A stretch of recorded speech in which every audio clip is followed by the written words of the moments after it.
দিন পরে এই থানায় জয়েন করছি ঘটনা। দ্বিতীয় বিষয়টা হচ্ছে মামলা হওয়ার পর থেকে এ পর্যন্ত বিভিন্ন মামলার বাদী শুধু বিভিন্ন রকমের কমপ্লেন করতেছে।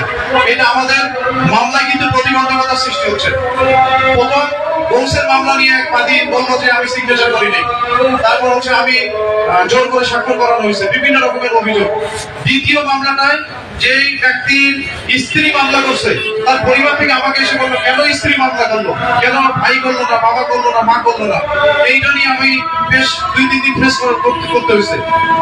গত 2-3 দিন আগে ফয়সল নামে একজন, আপনারা জানেন, সে থানায় মামলা করছিল, পরে আবার কোর্টে করছে। সে এখন আবার এসপি স্যারের অফিসে, ডিআইজি অফিসে আমাদের বিরুদ্ধে কমপ্লেন দিছে যে তার মামলা থানায় নাকি সাদা কাগজে সই দিছে, সে এইরকম কমপ্লেন সে করছে। তো এখন বিষয়টা হচ্ছে একটা হচ্ছে ডিফেন্সিভ, একটা হচ্ছে অফেন্সিভ। আমি গোল দিব আর আমি গোল ঠেকাচ্ছি, বিষয়টা এখন দুই রকম হয়ে গেছে। মানে আমার তো এখন গোল দেওয়ার কথা, এখন আমি শুধু গোল ঠেকাচ্ছি যাতে আমার দিকে গোল না হয়। সব বাদীরা মিলে যদি আমার পিছনে লাগে তাহলে আমি বিচারটা করবো কার, আমি বিচারটা দিব কাকে?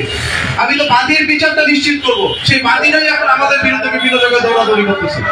আমি একটা বিষয় করছি, এই থানা পুলিশ আজকে পর্যন্ত 1 টাকার বাণিজ্য করে নাই। এই আদান হচ্ছে, আমি আপনাদেরকে বললাম, থানা পুলিশ এই মামলা নিয়ে আমি ওসি হিসেবে বললাম 1 টাকার বাণিজ্য আমি আজ পর্যন্ত করি নাই।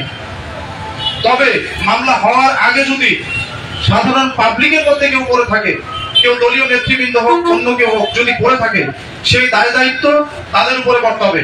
আল্লাহ এর বিচারও করবে কোনো না কোনো ভাবে।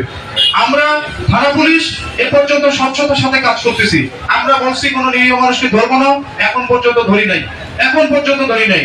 একজন ব্যক্তিকে আমরা আটক করছি, তার সিসি ফুটেজ ছিল, তাকে আটক করে অলরেডি আমরা কোর্টে পাঠাইছি। বাকি যেগুলো আছে এগুলো অলরেডি আজকে থেকে আমরা কার্যক্রম শুরু করব।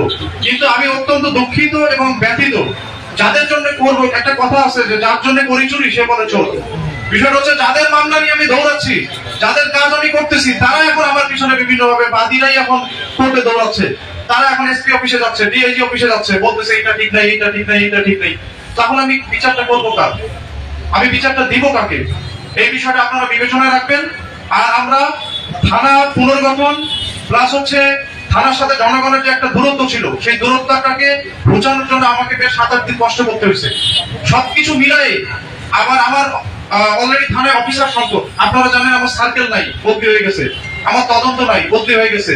আমার ইন্সপেক্টর অপারেশন নাই, বদলি হয়ে গেছে। কুশিয়ারা ফাঁড়ির আইসি এরও বদলি রাতে আসছে ময়মনসিংহ, মনে হয় আজকাল চলে যাবে। তো আমি বলছি যে কাজ করেন, সবাই যান, আমিও এখান থেকে হাঁটতে হাঁটতে আমার বাড়ি আমি চলে যাই, আমার চাকরি করার দরকার নেই। তো বিষয়টা হচ্ছে আমার খুব কষ্ট হচ্ছে, আমি একা, এই মাত্র কয়েকজন অফিসার, কয়েকজন ফোর্স নিয়ে আমি রাত্রেও ঠিক মতো ডিউটি করতে পারতেছি না, আমি ঠিক মতো অপারেশনে করতে পারতেছি না, আমি একটা সার্বিক সমস্যার মধ্যে পড়ছি। তারপরেও আপনারা দোয়া করবেন ইনশাআল্লাহ। আমি যেমন বলছি নিরীহ মানুষ হয়রানি হবে না।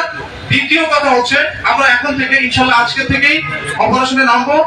আপনারা আমাদেরকে সহযোগিতা করবেন।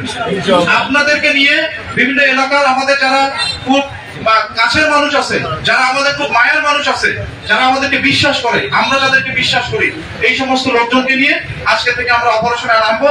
আশা করি আগামী 10-15 দিনের মধ্যে আমরা একটা কাঙ্ক্ষিত সাফল্যে পৌঁছাতে পারবো ইনশাআল্লাহ। আমি বেশি কথা বলতে চাই না। মাদক নির্মূল হবে ইনশাআল্লাহ, জুয়া নির্মূল হবে। আগামী 3 মাসের মধ্যে আপনারা দেখবেন এই গোলাপগঞ্জ থেকে অপরাধ নির্মূল কিভাবে হচ্ছে।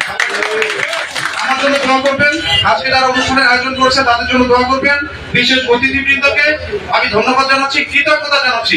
পাশাপাশি আপনাদের দীর্ঘায়ু কামনা করে, আপনাদের সাফল্য কামনা করে, আমি আমার জন্য দোয়া আছে যাতে ভালোভাবে কাজ করতে পারি, সেই প্রত্যাশা ব্যক্ত করে আমি আমার বক্তব্য শেষ করছি। আসসালামু আলাইকুম।